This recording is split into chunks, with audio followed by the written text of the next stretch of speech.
Hello to all those who are watching this video.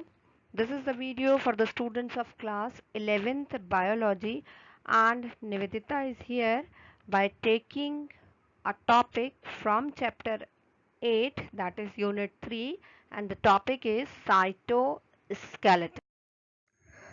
So begin with what is cytoskeleton. As the word itself is giving the meaning, cyto means cytoplasm, okay, and or related to the cell, and skeletal means something which is giving strength, okay, that is a skeleton. So cytoskeleton, so this is the network of interconnected proteinous filament and tubules, okay. So this is a network of proteinous filaments in simple words, and it extends from the nucleus to the plasma membrane in eukaryotic cells. तो ये nucleus से लेके plasma membrane तक फैले होते हैं filaments tubules.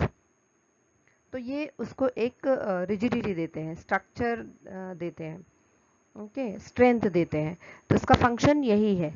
The cytoskeletal structure maintains the shape of the cell and its extension, and it is also involved in many functions in a cell as mechanical support and motility. जहाँ बात आती है motility की, तो हम motility से related topic को cover करेंगे इसी साइटोस्केलेटन टॉपिक से। So just keep in mind cytoskeleton means it is the network of interconnected proteinaceous filaments और ट्यूब्यूल्स। सो हम इसी से रिलेटेड मोटिलिटी से रिलेटेड टॉपिक पढ़ेंगे, cilia and flagella. So cilia and flagella everyone knows, paramecium सभी को याद है, उसके पास बहुत सारे 200 to 500 सीलिया हुआ करते हैं, छोटे छोटे से फाइबर लाइक स्ट्रक्चर। एंड जब हम फ्लैजिला की बात करते हैं तो euglena, okay, sperm is also having a flagella, उनके पास भी फ्लैजिला हुआ करता है। क्लेमाइडोमोनास, ये सब के पास फ्लैजिला होता है, और ये मोटिलिटी के लिए है, इसमें मूवमेंट के लिए है।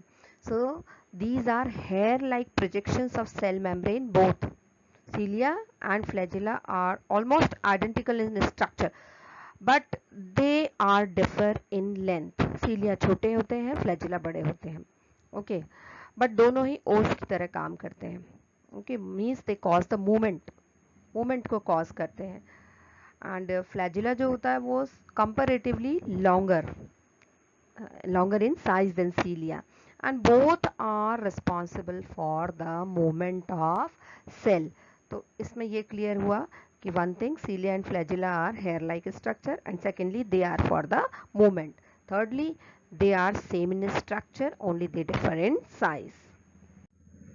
So you can see here Euglena is having the flagellum, movement कर रहा है, ओके, उसमें मूवमेंट को देखा जा सकता है कैसे स्टेप बाय स्टेप उसमें डॉटेड लाइन से शो किया है। और पैरामीशियम के पास जो है वो सीलिया है, ओके, तो उसके मूवमेंट को भी डॉटेड लाइन से दिखाया। सो दिस इज लाइक ओर, जैसे चप्पू होता है ना एक बोट में, उस तरीके से काम करते हैं। You can see here, this we will study in detail, चाहे वो सीलिया हो या हो फ्लैजिला हो, ओके। यहाँ पे इतने सारे हमें जो दिख रहे हैं वो क्या दिख रहे हैं, ये उसका ट्रांसफर सेक्शन है। ट्रांसफर सेक्शन में यू कैन सी एक जो सीलिया या फ्लैजिला होता है वो प्लाज्मा मेम्ब्रेन से कवर्ड होता है, ओके, और उसमें जो ये सारे स्ट्रक्चर्स दिख रहे हैं हमको, ओके, जो माइक्रोट्यूब्यूल्स दिख रही हैं हमको, ये माइक्रोट्यूब्यूल्स हम देख सकते हैं। और बाहर की तरफ देखेंगे तो हमें 9 सेट्स दिखेंगे, और सेंटर में हमें 2 दिख रहे हैं, ओके। तो इस अरेंजमेंट को ही 9+2 कहा जाता है, ठीक। उसमें माइक्रोट्यूब्यूल्स दिख रही हैं 9, डबलेट के फॉर्म में लगी हुई हैं, you can see this in diagram. Periphery जो अरेंज है वो 9 है, ओके, पेरीफेरल माइक्रोट्यूब्यूल्स हैं, डबलेट्स के फॉर्म में, 2-2 हैं, 2-2 का सेट है, ठीक है, तो हम उसको 1 कंसिडर करेंगे, ठीक। और सेंट्रल में 2 डिफरेंट है, तो हम इसीलिए 9+2 कहते हैं इस सिस्टम को। जो मीन्स सीलिया में जो अरेंजमेंट है माइक्रोट्यूब्यूल्स का वो 9+2 है, right.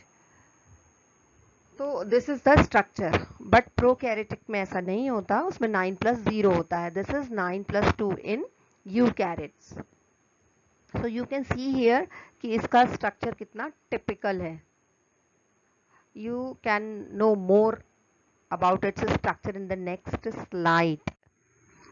So according to electron microscopic studies, it is predicted that the cilium or the flagellum, they are covered with plasma membrane, और जो उनका core होता है, that is called as axoneme, and it contains a number of microtubules which running to parallel to the long axis.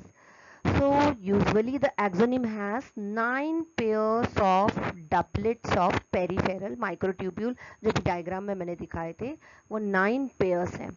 Okay, 9 pairs means doublet के form में है. Okay, that are radially arranged and a pair of centrally located microtubules.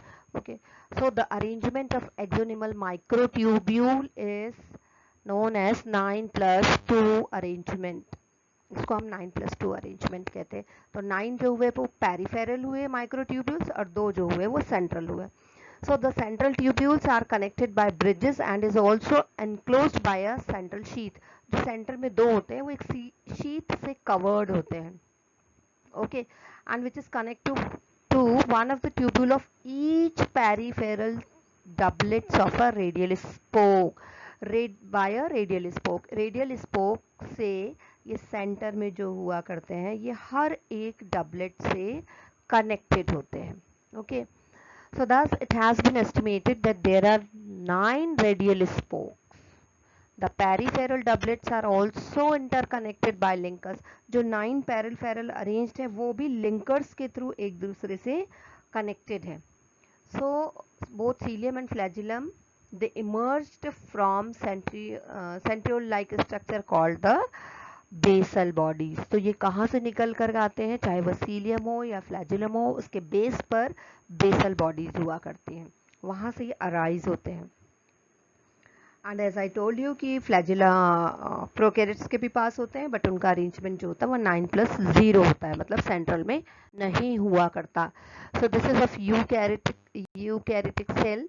You can see in detail कैसे उसमें radial spokes you can see here, central two 9 peripheral, you can see all here. Now the differences are cilia are shorter and flagella are longer.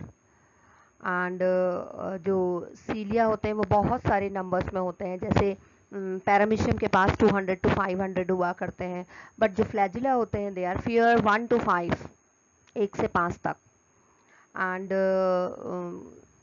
जो सीलिया होते हैं वो cell को चारों तरफ से कवर कर लेते हैं. ओके, पूरी सरफेस को कवर कर लेते हैं, जबकि फ्लैजिला ऐसा नहीं होता. It is present at one end of a cell. Okay, and cilia they show sweeping or rowing motion, but flagella they show undulatory motion. So this is the difference between the cilia and flagella, though again I am telling you the structure is same. Okay, so in this video you have gone through what is cytoskeleton, the difference between cilia and flagella, and the internal structure of cilia and flagella. Okay, so thank you so much.